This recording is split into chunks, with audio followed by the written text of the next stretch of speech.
눈이 내리는데 이렇게 이런 새벽에 나와주셔서 감사를 드립니다. 자, 우리가 지금 이른비 특별 새벽기도회 하잖아요. 그러면 이른비 그러면 이른비면 뭐가 있겠어요? 뭐라고요? 늦은 비가 있지. 왜 웃어요? 이른 비가 있으면 늦은 비가 있어. 그러면 이 이른 비는 대체적으로 파종의 의미가 있는 거야. 그러면 파종 의미가 있으면 늦은 비는 그러면 뭐가 있겠어요? 추수의 의미가 있는 거예요. 결과를 향해. 그런데 늦은 비가 양이 많아요? 늦은 비가 양이 많아요? 뭐라고? 이른 비가 양이 많아요? 늦은 비가 양이 많아요? 국민투표로 결정할 일은 아니고 이건 답이 나와 있는 이야기예요. 이른 비는 파종기에 내리는 그렇게 양이 많지 않은 비입니다. 그리고 늦은 비는 결실을 해야 되고 그렇기 때문에 물이 많이 필요하겠죠. 그럼 자 뭐냐? 이른 비는 별로 양이 많지 않아. 그런데 이스라엘 사람들은 뭘 기다리냐면 이른 비를 기다려요. 이른 비를. 그리고 그 이른 비를 너무 기뻐해요. 왜냐하면 이른 비가 있으면 따라서 합시다. 반드시 뭐가 있다? 어떻게 그렇게 잘 알아요? 이른 비가 있으면 반드시 늦은 비가 있어. 다시 말하면은 파종을 위한 이른 비가 비록 적은 양이라 할지라도 내리면 이 파종한 이후에 크게 추수하고 결실하는 그런 결과를 안단 말이에요. 경험적으로 알아요. 경험적으로 이건 이스라엘 백성들이 아는 이야기예요. 아는 이야기. 그렇기 때문에 이 이른 비를 반가워하고 즐거워하고 기뻐하고 감사하는 거예요. 여러분 우리가 금년에 시작하면서 우리가 이렇게 이른 비 특별 새벽기도회라고 제가 매년 초에 이름하고 우리가 함께 특별히 기도하는 이유는 바로 늦은 비 은혜를 소망하기 때문이에요. 지금 이 자리에 있는 이른 비 성도들은 다 늦은 비의 축복이 있기를 주님의 이름으로 축원합니다. 갑자기 이른 비 생각이 나서 오늘 말씀을 드리려고 했어요. 이른 비 특별 새벽기도에 오시는 분들은 늦은 비의 축복, 이건 경험적으로 하나님이 이스라엘 백성들에게 주신 거예요. 우리들에게도 계시의 말씀으로 이른 비가 있으면 늦은 비의 축복이 있다는 것을 계시의 말씀으로 주신 거예요. 주신 거. 여러분이 그 주인공이 되기를 축복합니다. 자, 기적이 일어난다. 따라서 합시다. 기적이 일어난다.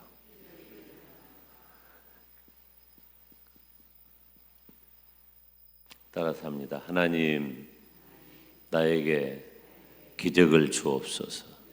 할렐루야.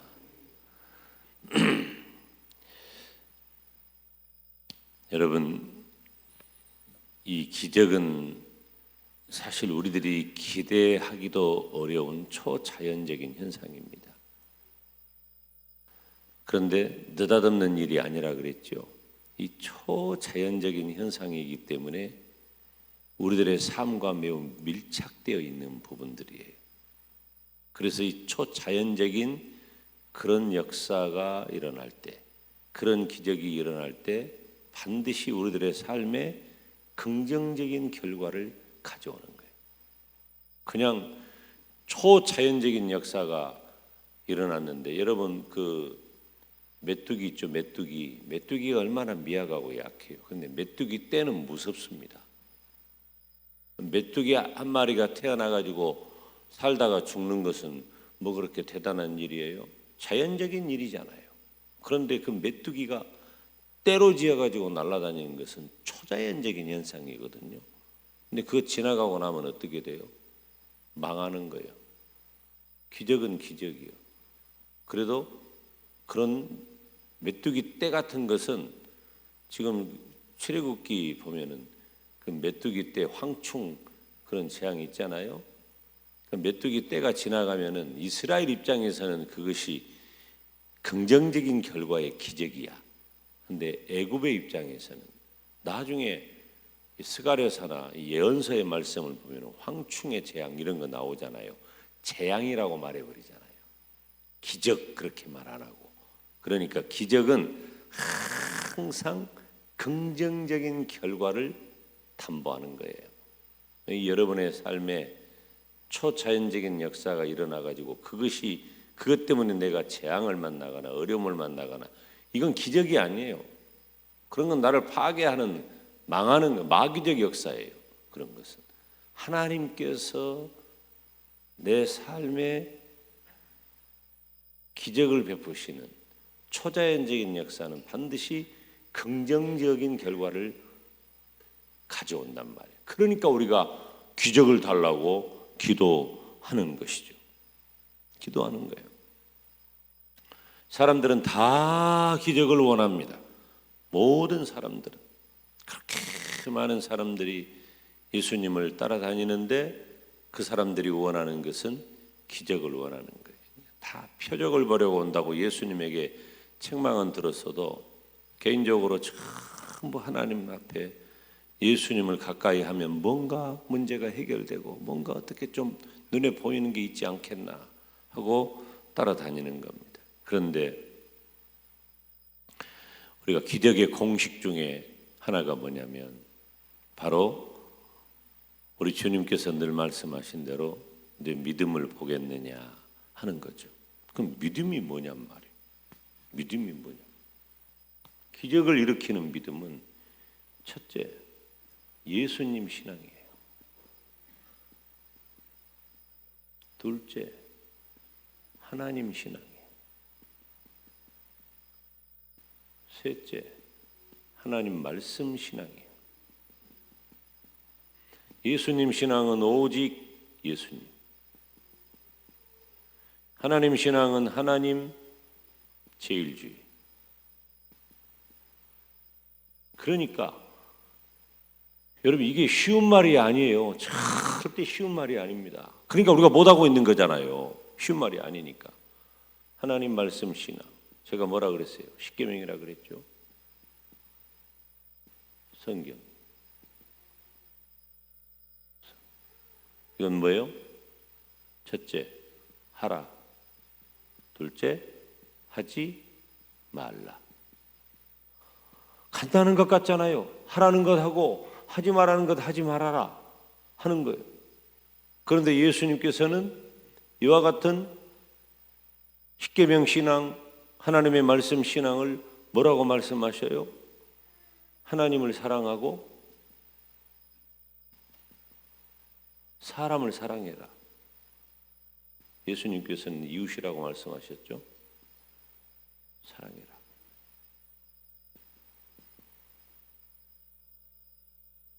따라서 합시다.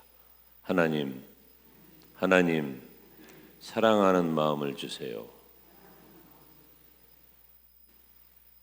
여러분 이거 중요합니다.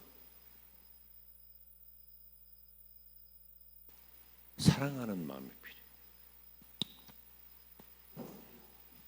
나에게 필요한 것은 사랑하는 마음이에요. 사랑하는 마음. 여러분 어때요? 내 마음이 사랑의 마음으로 충만할 때 하나님 앞에 나오는 자세가 다르고 그리고 마음가짐이 달라져요. 기도의 내용도 달라져요. 기적을 바라는 것은 무슨 우리가 어떤 이기적인 그런 욕심이 아니에요. 기적을 바라는 기도는, 기적이 일어나는 사람은 이기적 욕심으로 차서 그 문제가 해결되기를 바라는 거 아니에요. 그런 것을 기적이라고 안 해요.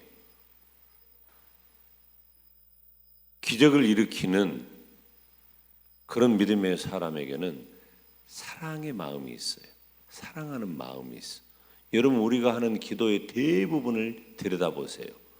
그 속에 나 자신을 사랑하고 존중히 여기고, 내 가족을 사랑하고, 내 교회를 사랑하고, 내 나라를 사랑하고, 그러니까 그렇게 사랑하는 마음으로 가득 차 있을 때 그 기도가 진짜 기도가 나오는 거예요. 사랑하는 마음이 없이 어떤 내가 당한 처지가, 상황이, 문제가 이것 좀 극복되고 해결되기를 원하는 그런 정도만 가지고 툭툭 기도 제목 던져봐요. 마음의 감동이 하나도 안 와요. 기도가 사랑하는 마음에 푹 절여진 그 기도라야 기적을 가져온다는 거예요. 저는 확신해요.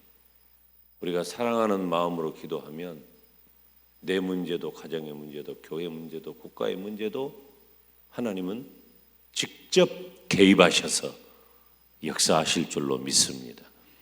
근데 우리들이 이런 마음 갖기가 쉽지 않거든. 그래서 하나님께서 계명으로 주신 거예요. 계명으로. 우리 주님께서는 그 모든 계명의 완성을 사랑이라고 말씀하셔. 그러니까 보세요. 구약 성경에 그렇게 많이 언급하지 않는 단어가 사랑이란 단어인데, 신약 성경에서는 사랑이란 단어가 많이 나와버리잖아요. 사랑이라는 단어가, 예수님도 사랑을 말씀하시고, 제자들도, 사도들도 사랑을 말씀하시고, 바울 사도 봐요. 바울 사도가 율법자입니다. 율법주의자였고, 그리고 강성 인물이에요.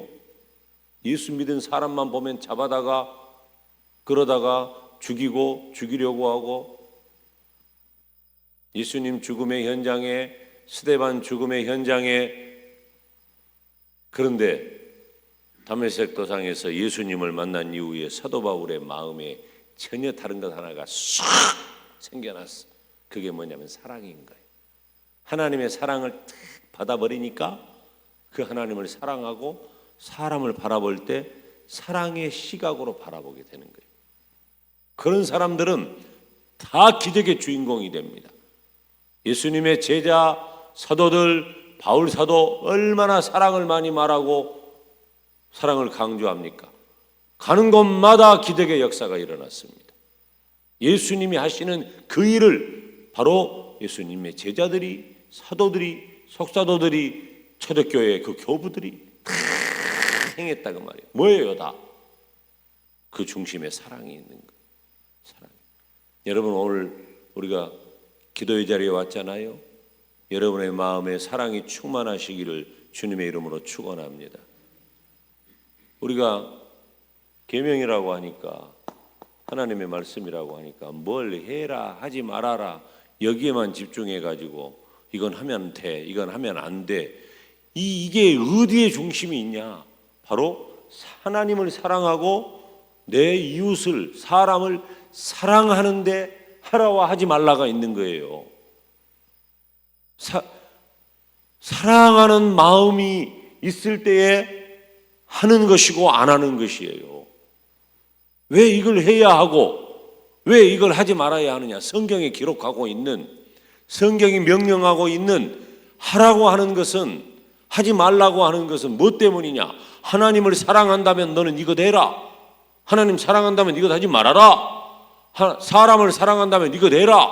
사람을 사랑한다면 이것 하지 말아라. 그거예요. 그거. 근데 우리는 그 사랑하는 마음이라고 하는 그 중요한 것은 쏙 빼놓고 아니면 잊어버리고 그 일을 행한단 말이에요. 자, 우리들의 이기적 욕심을 버리고 사랑하는 마음으로 우리 주님을 대하기를, 그리고 모든 사람을 대하기를 주님의 이름으로 축원합니다. 근데 내 삶이 확 뒤집어져 버린 거예요. 그때부터 내 삶이 뒤집어진 거예요. 역사가 일어난다니까. 그러니까 역사가 안 일어나는 거예요. 사랑하는 마음 없이, 여러분 우리들이 나와서 하나님 앞에 기도하는 것도 내 머릿속에 맴도는 그런 어떤 생각일 뿐이고, 입술로 토해내는 것들도 다 그냥 울리는 꽹과리 같은 것들 뿐이에요. 근데 사랑하는 마음이 있으면 그 속에 의미가 담겨지고, 간절함이 담겨지고, 절실함이 담겨지고, 진실함이 담겨진단 말이에요. 그래서 하나님은 의인의 기도는 역사함이 많으니라 그랬어요. 누가 의인이에요? 옳은 사람이 의인입니까? 세상에 옳은 사람이 어디 있어요? 하나님의 사랑받은 사람, 그리고 하나님 사랑하고 이웃을 사랑하는 그 진리를 터득한 사람이 의인이란 말이에요. 의인이에요. 기적은, 이런 모든 기적은 우리들의 신앙의 기초가 됩니다.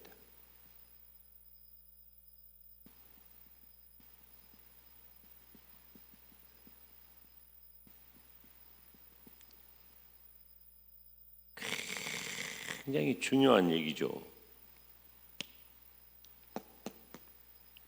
여러분, 우리가 기적이라고 하는 것이 뭐 뜻않는 어떤 일들을 우리들에게 일어나 가지고 뭐 좀 뒤집어지고 엎어지고 뭐가 좀 막 뭐 어떻게 돼야 할 걸로 생각하는데, 기적이야말로 사실은 우리들의 신앙의 기초가 되는 거예요. 왜 그럴까? 기적은 바로 하나님의 전능하심을 드러내고, 아멘. 여러분, 누가 기적을 일으킬 거예요? 제가 말했잖아요. 제가 첫째 날, 둘째 날, 셋째 날 언급했던 대로 기적은 누가 일으켜요? 하나님이 기적을 주시잖아요. 하나님이 누구에게? 나에게. 하나님이 나에게 기적을 주시는데, 그 하나님께서 나에게 기적을 주시는 그 의도가 뭐냐?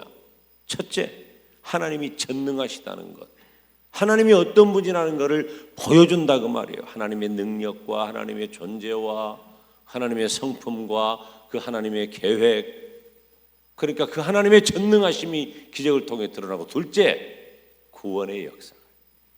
구원의 역사. 기적은 첫째, 하나님이 어떤 분이다? 전능하신 분이다. 둘째, 기적은 무엇이다? 우리들의 신앙의 기초가 된다. 다시 말하면 구원의 역사란 말이에요. 중요해요. 하나님의 전능하심과 구원의 역사. 구원의 역사. 지금 우리가 아까 읽은 출애굽기 16장 12절, 출애굽기 16장에는 어떤 사건이 기록하냐면요, 그 앞에 14장에서는 이스라엘 백성들이 홍해 바다를 건넙니다. 다 연결된 얘기예요. 홍해 바다를 건넌 그들이 마실 물이 없습니다. 마라의 쓴물을 만나는데 그 마라의 쓴물을 하나님께서 달게 해주십니다. 그리고 16장에 이르러서 어떤 상황이 생깁니까? 이게 이스라엘 사람들이, 이게 인간이란 말이에요. 홍해바다 건넌 지 얼마나 됐다고, 하나님께서 바위에서 물을 내신 지 얼마나 됐다고, 그 쓴물을 달게 해서 먹게 해준 지 얼마나 됐다고 어디 쪽을 그리워하는 거예요. 애굽의 시절을 그리워하는 거예요. 못 살겠다, 이러려고 우리 데리고 왔냐. 그때 하나님께서 16장에 보면은 만나와 메추라기를 내려주셔요. 만나와 메추라기를 내려. 근데 만나와 메추라기는 있을 수가 없는, 경험해보지 못한 일이에요. 이스라엘 입장에서 볼 때. 그러니까 만나가 아침마다 그냥 이렇게 쌓이는 거예요. 만나가.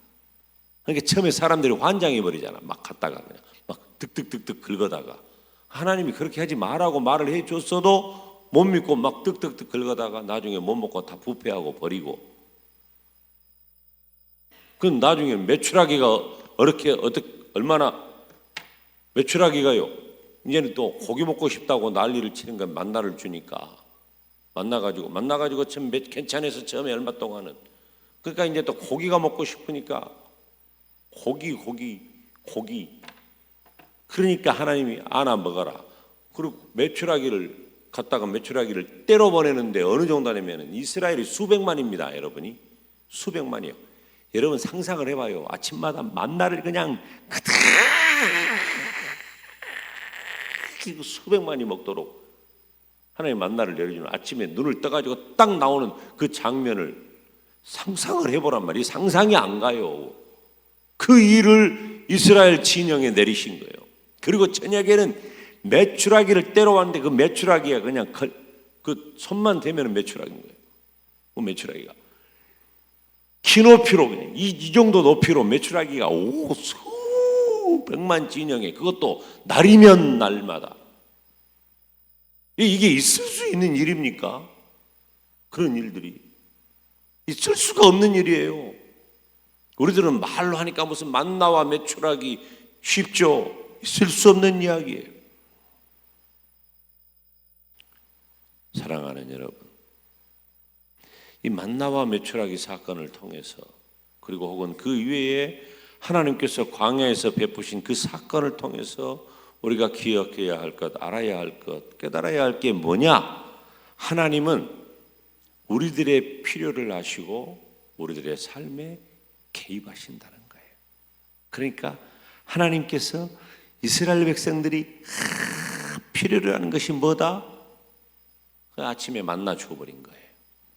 필요하니까. 그들의 삶에 직접 개입해 버린 거예요. 메추라기 때를 그냥 보내가지고, 뭐 우리가 그 많은 것이 어디 있을까, 어디서 났을까. 아무튼 하나님이 때로 보내가지고 여러분 수백만여 민족의 식량 문제를 하나님이 단번에 해결해 버리신 거예요. 이 기적 아닙니까? 엄청난 기적인 것입니다. 바로 이 기적은 하나님이 어떤 분인가를 알게 해주는 거예요. 기적은. 여러분 지금 우리 공동체에, 아주 작은 공동체인 가정부터 시작해서 국가 공동체에 이르기까지 바로 이 기적이 필요합니다. 하나님, 만나의 기적을 내려 주시옵소서. 메추라기의 기적을 내려 주시옵소서. 기적이 필요한 때, 이거 누가 할 수 있는 일이에요? 하나님이 하실 수 있는 일이에요. 우리 사랑하는 마음이 충만하여 하나님 앞에 기도할 때에 하나님께서 나도, 가정도, 교회도, 이 나라와 민족도 문제를 해결해 주실 줄로 믿습니다. 우리는 지금 다른 것 할 때가 아니에요. 다른 것 할 때가 아니에요. 하나님께서 우리들의 삶에 깊이 개입하셔서, 여러분 아침에 눈 뜨면 만나가 내리고 해질녘에는 메추라기가 날아들고, 한순간에 문제가 해결되는데 언제까지? 광야 40년 세월 동안 계속해서 하나님이 그런 기적의 역사를 일으켜 주셨다, 그 말이에요. 오늘 우리가 기도합시다. 하나님, 이 나라와 민족에 또 우리들의 삶에 만나의 기적을 허락하여 주시옵소서. 메추라기의 기적을 허락하여 주시옵소서. 홍해바다를 가르는 기적을 허락하여 주시옵소서. 그리하여 하나님의 전능하심이 드러나게 하여 주시옵소서. 주님 이름 부르며 기도합니다. 주여.